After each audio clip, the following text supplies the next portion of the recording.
exactly what happened. This is unmanly. And he needs to have a problem is with religious commitment is that a lot of the Muslims nowadays don't. This is the problem with Shia Google, is that the authentic and the non-authentic come up when you type it in.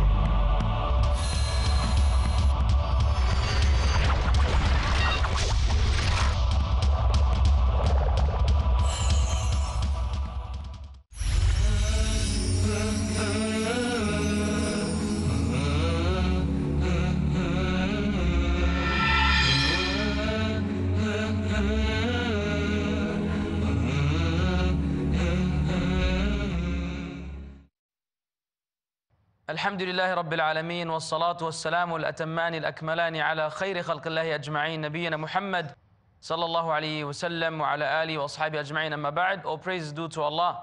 We ask Allah to exalt the mention, grant peace and send His blessings upon the Prophet Muhammad صلى الله عليه وسلم. The schools of thought. The schools of thought in Islam. Where do we stand? We have with us our beloved Dr. Mamdouh Muhammad. Welcome, Doctor. Sheikh Al-Hakeem and Sheikh Abdurrahim McCarthy. And we were discussing in a previous episode the issue of fatwa shopping. I don't know if you went shopping since, but can you elaborate more on fatwa shopping? What does shopping have to do with fatwa, and how did these two come together in one word? So the fatwa shopping, which is when we say we want the people to explore, the danger is that when some people do now, is they find the fatwa shopping. You mentioned the example in the last episode of smoking. So if somebody wants to smoke, he's going to try to find, even though probably now there's really nobody who says it's halal. Even the ones who said it's makruh at first, now they know it causes cancer, it kills you, they now say it's haram. So you're rarely going to find any modern day scholar who would say it's makruh. So he might look for those old fatwas when it first came into the Islamic world that it's makruh, so he can keep smoking. It's not really haram. The funny thing is that you'll find scholars who would say, who smoke themselves, and they say, listen, if it's haram, we're burning it. If it's halal, we're smoking it.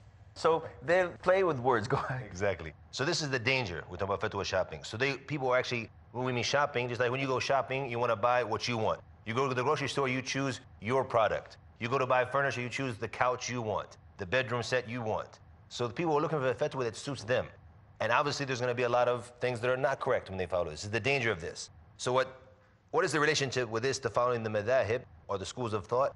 Is a lot of people are going to say that it's actually better. Somebody just follows a school of thought and relaxes. Because when you open up the door to look for what's more authentic, he could actually fall into dalala, fall into that which is astray. So it's better for him just to follow one of these great imams, Imam Malik, Imam Abu Hanifa, Imam Shafi'i, Imam Ahmed. Isn't it safer? Well, the lesson, I guess, would be then the sincerity of the believer. Everything seems to revolve around the person. The core of the matter. Yeah, you can go fatwa shopping. I think in Arabic they call it tatabbu' al-rukhas. It's like people always looking for the concession. So, you know, if he doesn't agree with something, say, yeah, but this imam said it's okay, and I need it now, so I'll just act upon it. But if the person is sincere, they fear Allah, then I guess they will not be able to deal with it in this manner. Yeah, and this is something very important that we should develop and raise our kids and the Muslims to that. Do you want to please yourself, or do you want to please Allah? Do you want to be sincere for Allah subhanahu wa ta'ala, or you want to please yourself and to please your hawa and to please your nafs and to please the other people?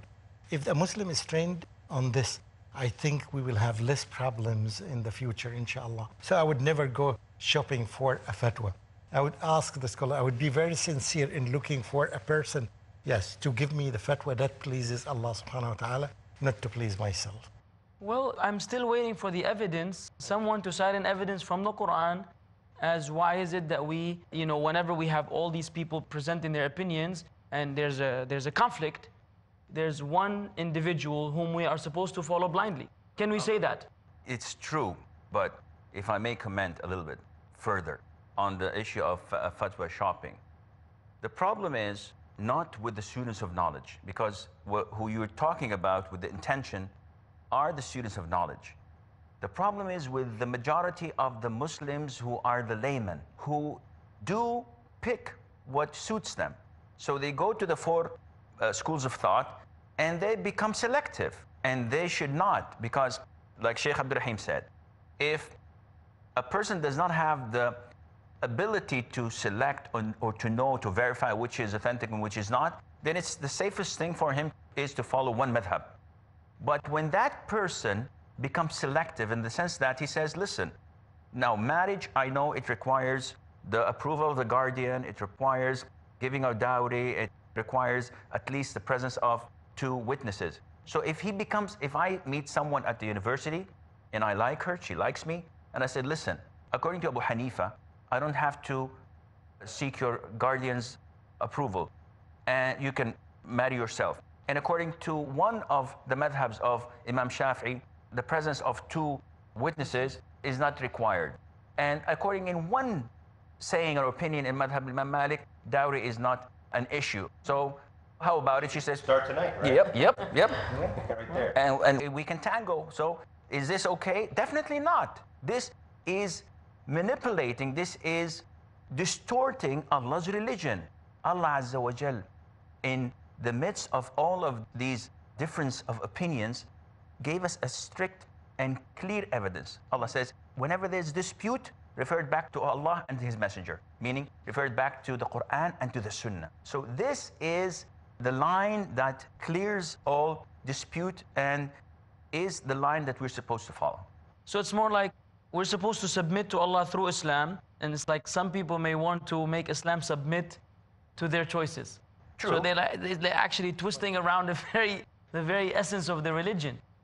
The 4 madhahib, I remember you mentioned before in the previous episode, they're Ahl Sunnah wal Jama'ah.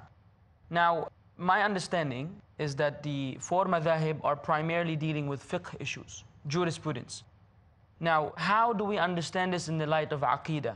As in, could someone be a blind follower of one of the 4 madhahib, yet not have the aqeedah of Ahl Sunnah wal Jama'ah, or once someone follows one of these imams, then by default, he is upon the aqeedah? Or is there a variation between these 2? Because I am a student of knowledge, I will take it to a higher level to Sheikh McCarthy to answer this question. Be our guest. This question is very important, actually, what you mentioned. And this is something that always troubled me. I can't believe it when I travel around the Islamic world that you'll find somebody, and because these 4 imams, they didn't just go into issues of jurisprudence only. They went in depth into the aqeedah. And you see the aqeedah of Ahl Sunnah wal Jama'ah, it's the aqeedah of these imams as well. Their beliefs. And there's no 1 or 2 slight differences maybe that they might have had on one issue with Abu Hanifa. Other than that, the issue of Iman, which is a small issue. It's rhetorical. It's not actually when you come No. to... So there's no really, if you look at, there's no difference of opinion between them in the belief. Yet you'll find Muslims who have the audacity today to say, I'm a Maliki, I'm a Shafi'i, but they don't follow the aqeedah. They don't follow the belief of these imams, which is, it sounds kind of crazy. And when you go to the fiqh, they're really into it, and they won't go away from it. I mean, I found one guy to the extent that he told me, the issue we talked about in the first episode about the water, and we showed him, all of the scholars said these hadiths are not authentic. And he said, I will follow the madhab of Malik, even if it goes against the hadith. And I was like, wow, I said this hadith. And we clearly showed it to him. He's the guy who studied Arabic and he studied the fiqh, and he knew. But he said, I will not leave the madhab. But when it came to the issues of aqeedah, he said, I'm Ash'ari. I'm not on the, he said, I don't follow the aqeedah of Imam Malik. So I was like, who is more knowledgeable in this issue? So that's a fatwa shopper. Exactly. It goes back to in it. a sense. And then he says, my methodology in spiritualism is this tariqah, or this way of this and that. So they follow all, it's now become like 3 in 1. SubhanAllah. They've made a little trinity, right? When the khair is there. We're running away from Trinity. But the reality is there. Who is better? Imam Malik or somebody else who came after him? They're the ones who know the aqeedah. They're the ones with the correct aqeedah. So all of them had the same belief. And it's something very troubling how somebody can run away from that belief. Sheikh Asim, we want standardized answer for any individual who may push the following of one madhab blindly while excluding and ignoring everything else.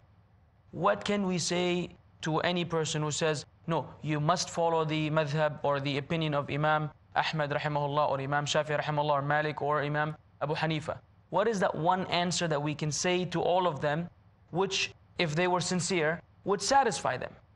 Simply to go back to the sources, to the fundamentals of any proper Muslim. Ask any individual, Akhi, who are you following? The Book of Allah and the Sunnah of the Prophet ﷺ, or XYZ? Usually they will come with the argument of, okay, isn't Imam Ahmad bin Hanbal following the Quran and Sunnah? Right. So I'm following him. So no, actually, you're following his understanding. But Allah Azza wa Jal tells you in black and white in the Qur'an, وَيَوْمَ يُنَادِيهِمْ فَيَقُولُ مَاذَا أَجَبْتُمُ الْمُرْسَلِينَ. The question that you'll be asked on the Day of Judgment, what did you respond to the messenger who came to you, the Prophet ﷺ? You're not going to be asked, what did Imam Malik or his students say, or what did Imam Abu Hanifa and his two students say. You will be asked about your response to the Prophet ﷺ. And this is the question you're going to be asked in your grave. What did you do with what you knew? What did you do with following the Prophet ﷺ? Who is your Lord? Who is your Prophet? And what is your religion? But also I see one of the problems here is following the one's own desire, and this is that makes people go and buy fatwa films. To the degree that the Quran said something about this, that says that أَرَأَيْتَ مَنِ اتَّخَذَ إِلَهَهُ هَوَاهُ فَأَضَلَّهُ اللَّهُ عَلَيْهِ. So here the verse means that some people take their desires and whims and make them their own gods, because they follow their desires instead of following what Allah subhanahu wa ta'ala said. And this is the essence of Islam, is to submit your desires, to submit yourself to what Allah subhanahu wa ta'ala says. Islam. It's Islam, this is submitting, right? As you mentioned it's not vice versa. It's not submitting Islam to your desires. So this is a very important concept, and I think we need to find a good title for it, like shopping for fatwas. It's not submitting yourself to Allah, not submitting the religion to yourself. Right. Okay, well, I guess that will be something we could discuss after the break, in fact. And perhaps we can also deal with the issue of, for example, we can say to the person that your imam, who you're following blindly, who was he following? And if his objective was to lead you to the Prophet ﷺ, but do you say he did it 100% or did he fail sometimes? If you agree he wasn't ma'soom, he failed, therefore if you find another path, you should just go by the path. Maybe we can elaborate on that after the break, inshallah. The weather is nice, but the discussion is hot. We were dealing with the issue of kind of coming up with a slogan or a new expression as to the nature of the slave in Islam. What does he do, and what is his role, and does he make the religion submit to him, or does he submit to the religion? And we were going to discuss, we said, also a standard answer which we can give in regards to those who are overly attached to the one opinion of the imam. And so perhaps you can begin, Brother McCarthy, on this issue. Inshallah, before we go into that, I think we need to discuss a very important issue. It's interesting how many topics come up about this. It's a very interesting topic about the schools of thought, and there's so much to talk about. But we need to focus on finding the cure for a problem that we have in the ummah today. And that is that we have basically two extremes. The true students of knowledge, they're always in the middle. And the correct path in Islam, wherever you look at anything, it's always in the middle. And we have some Muslims, even some who might be students of knowledge, who absolutely blind follow the madhab. Like we mentioned, the guy who said, I don't care about the hadith, I'm going to follow what I was taught in my madhab.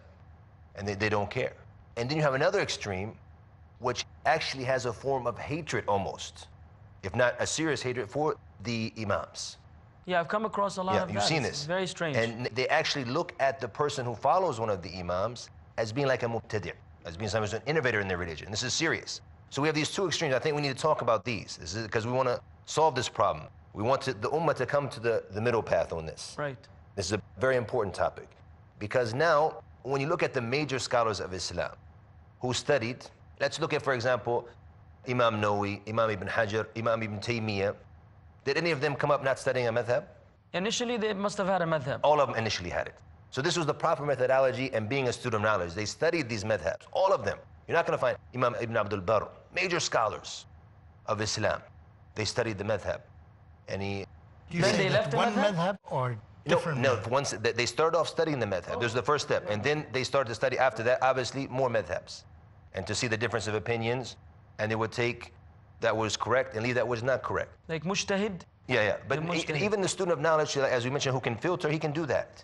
But the point is that all of them took the path of studying the madhab. So it's nothing wrong. This is we need to make it clear here. There's nothing wrong with studying a madhab. There's nothing wrong with studying it. What's wrong is the blind following. So we don't want to be the extreme where you say you can't study madhab, because it's not the methodology of our scholars. You're going to try to get somewhere without going the proper way. All of the scholars went this way, so why would we choose another path? And that's why you find so many students of knowledge who try to go other than that path. Their knowledge is, it's all mixed up, it's everywhere. But the ones who went the path of the scholars, they studied the madhab, and then after they learned it, they started to study other madhabs as well, look here and there. That was good for them. But we don't want to stay there at the blind following. You'll find people who have been studying 20, 30 years, and they will not leave what their imam said. And this is also very dangerous. So we need to always follow that middle path in all aspects of Islam. I think education solves some of these problems. I remember that some people told me that who lived in Mecca, that I think 70 years ago or so, they said that at the time of Salatul Dhuhr, you would hear the adhan, and one person from Maliki would make the adhan, and only the Maliki people would pray. Was it that close to that 70 years ago? Or Yes, more? it's approximately. Almost It 70 was years. Just 70 madhabs. years. And you see, nowadays, I still remember the Haram 30 years ago. Nothing like this happened. So in a very short time, this has changed. And this is in Mecca, the most sacred place in the world. And now nobody looks at that. You see the difference this today. changed, yes. And I think the reason that this changed is the spread of correct knowledge. And I think even these 2 episodes that we have done about this topic will affect many people in the world, inshallah, and will make them try to look for, yes. And I like what you said, that when we are asked in our graves about the 3 questions, who is your Lord, what is your religion, and who is the prophet who was sent to you? Your imam's not in that one? Yeah, this is exactly what I wanted to know. Somewhere? So here, there's no question that will be asked, who is your imam, or what's your madhab? Every Muslim should be aware of that. You're not going to be asked about this. These are only the 3 questions that you're going to be asked. So why worry about the issue of an imam now or a madhab now? So I should focus on the Prophet ﷺ here, other than focusing on other. Abu Mus'ab, if you allow me. Yes, I do.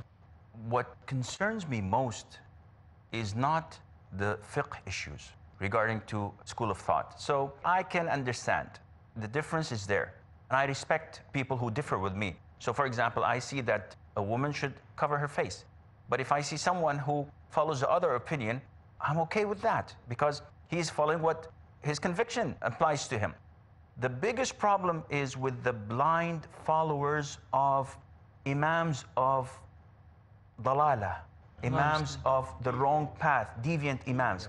When you find the masses of the Muslims, and this brings me to Dr. Mahmoud's point of education, you find educated people, PhD holders, doctors, engineers, blindly following a deviant imam. An imam that says, for example, I see the Prophet ﷺ alive 10 times a day. Ya akhi, what is this? He prays in Mecca, his 5 daily prayers. One of the imams claimed he went on Hajj and came the same night. Ya akhi, what is this? No. Very recently, somebody said that I talked to Muhammad ﷺ over the phone. This is very recent. Even more ridiculously, one was saying that he saw the Prophet ﷺ and he spoke to him and he cried, saying that the people of the country he was in refused to give him a ticket to go back. Wallahi, this Oh yeah, I heard. This is pathetic, yani. And you find people blindly following this person. So whether you put your hand on your chest or you don't put your hand in prayer, this is nothing. This is part of the sunnah. If your prayer is valid.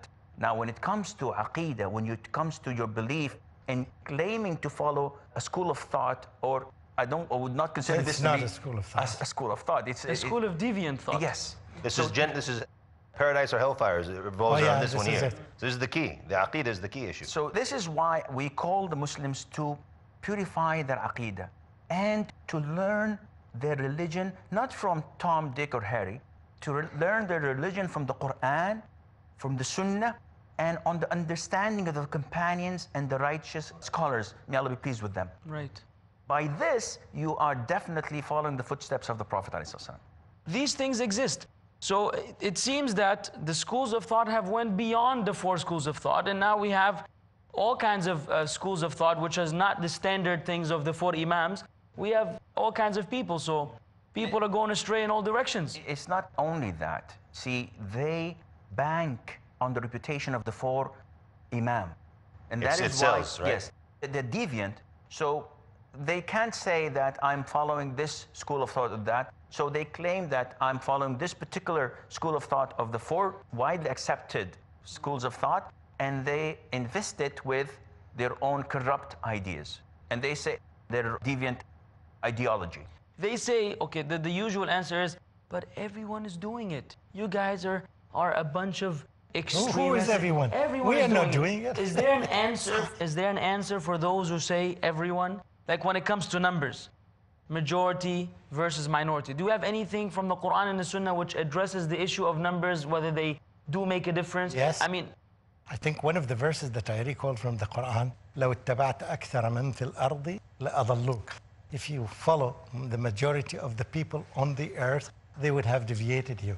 It's not by the majority. is the وَإِن تُطِعْ أَكْثَرَ مَنْ فِي وإن الْأَرْضِ تطع أكثر من في الأرض يضلوك عن سبيل الله. يضلوك عن سبيل الله. So if you follow the majority of the people on the earth, on the planet, they will deviate you. So the majority So the numbers are majority worthless. is not a The ruling Prophet in ﷺ in Islam. the famous hadith, when he said, on the day of judgment, there will come a prophet, and pay attention to this, a prophet who has been chosen by Allah subhanahu wa ta'ala, who will have maybe 2 people with him, will have 1 person, and will have nobody with him, a prophet. So in the number games, it's a joke. It doesn't matter about the numbers. It matters about quality. The quality. I remember one of the scholars of Ahl Sunnah was using very simple techniques to convince those people who would say that I am a Shafi'i or I am Hanbali or I am. They used to say that I have a simple question for you. If you answer it, you will know. Was the Prophet ﷺ Shafi'i? Was the Prophet Hanbali? And the answer all the time is no and no and no. So if the Prophet ﷺ is none of these, so why do you want to be a follower of someone? And you have the original one that you can follow very easily. And if we the go back Prophet to the early history of Islam, it was something you have to do. If you go astray, if you don't follow one of these imams, it's back to the issue of is it wajib? Do we have to do it? What about the early Muslims before the time of these 4 imams? What about them? Were they all sinners? Were they all astray? With this? Obviously, they didn't have it. And as Sheikh Asim mentioned before, there was a lot of schools of thought who have had the same amount of knowledge, but the students they have are the ones who spread it. The point is that, and he found these imams, we want to focus on this. And these are some of the greatest scholars of Islam. We have to have love as Ahl Sunnah, as the people of the Sunnah, for Imam Abu Hanifa. We have to have love for Imam Malik, Imam Shafi, and Imam Ahmed. And we have to have hatred for those who hate them, because they were the ones who strove night and day to spread the Sunnah of the Prophet Muhammad. And we do have it. Yeah, Ahl we Sunnah have the love for all the all of them. imams. No difference. We don't. And you'll find people, and it came to the time. Not just you mentioned about the different jama'at, the different groups who used to pray in the haram. Even the marriage. You remember these stories that you were not allowed to marry if you were Hanafi, to marry from a Shafi. Alhamdulillah, these days, as you say, alhamdulillah, with education and the more authentic knowledge that is spreading, alhamdulillah, these things are starting to doubt in the ummah. This is good. That doesn't mean we want to put away these madhab. So we need them. We're not going to get to understand the Quran and Sunnah without them. But also, alhamdulillah, we need to continue on this path we're going with not blind following them or making it a war between ourselves if you follow a different school of thought than me. Well, I couldn't have said it better.